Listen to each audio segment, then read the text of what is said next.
I got here behind the microphone, because it actually pertains to what all of you are here in the room for tonight. Like a lot of you, I've always been engaged in politics, but I was never particularly involved until about 11 years ago, when frustrated by Tim Eyman and his ridiculous, abusive anti-tax initiatives.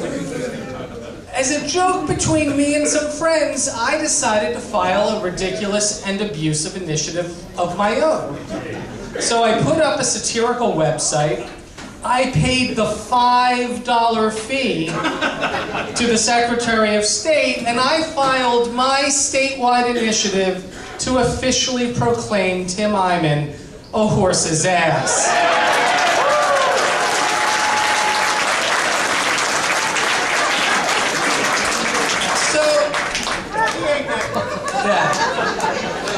So I sent out an email to my friends. We all had a good laugh. I figured that would be the end of it. And then I got an email from a reporter asking me what this initiative was about. And I sent him a copy. I did an interview. It was on the front page of the Spokesman Review, and suddenly all hell breaks loose. I am in the middle of a media firestorm.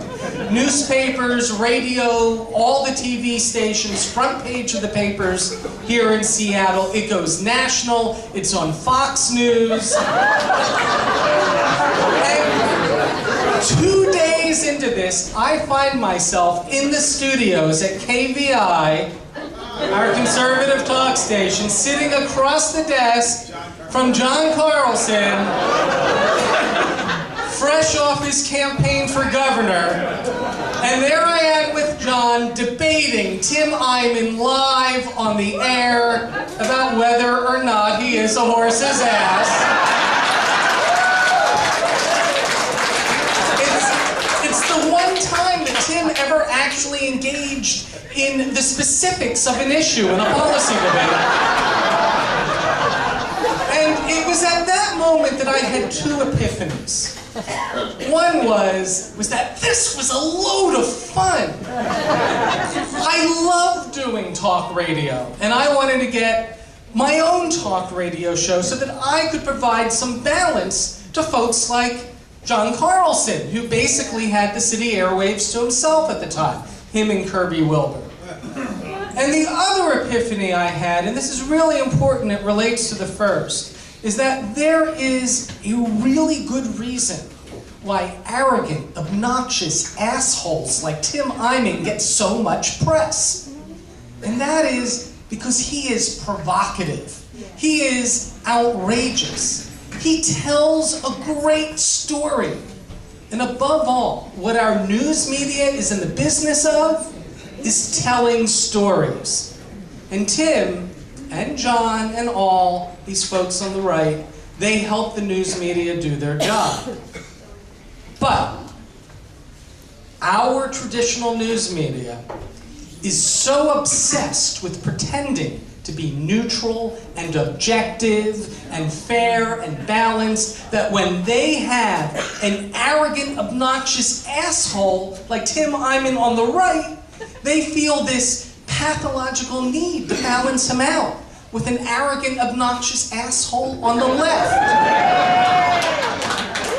And it was at that moment that I realized that I could be that asshole.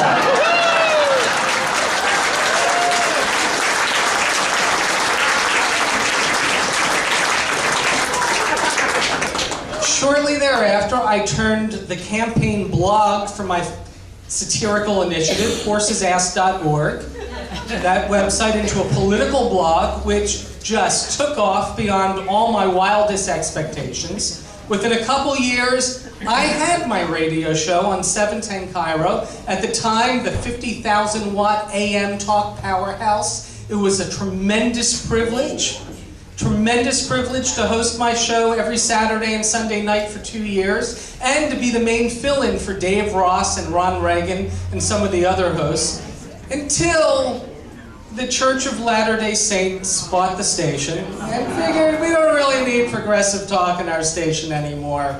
And I lost my show along with a bunch of the other nighttime and weekend hosts. Since then, I went back to blogging, and I'm at The Stranger, which is a great platform, and it's wonderful. But it brings up the most important part that I see about news media and what controls who gets to put their message out, and that is who owns the media. KBTK was a wonderful resource. 1090 was amazing to have.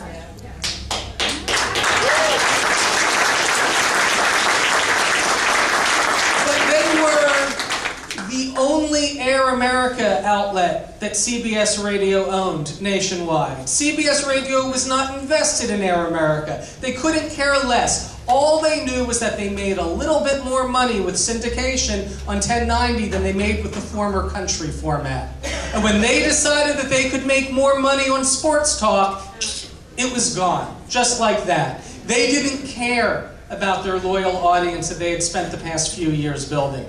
They went with what they thought could make the most money back on their investment. Well, I know, they're like the #3 sports talk station. Yay for them. So this is what we're all here tonight talking about, how to bring progressive talk back. I'm sure Norm will talk a lot about it when he's up on the podium here, the challenges facing everybody in this room.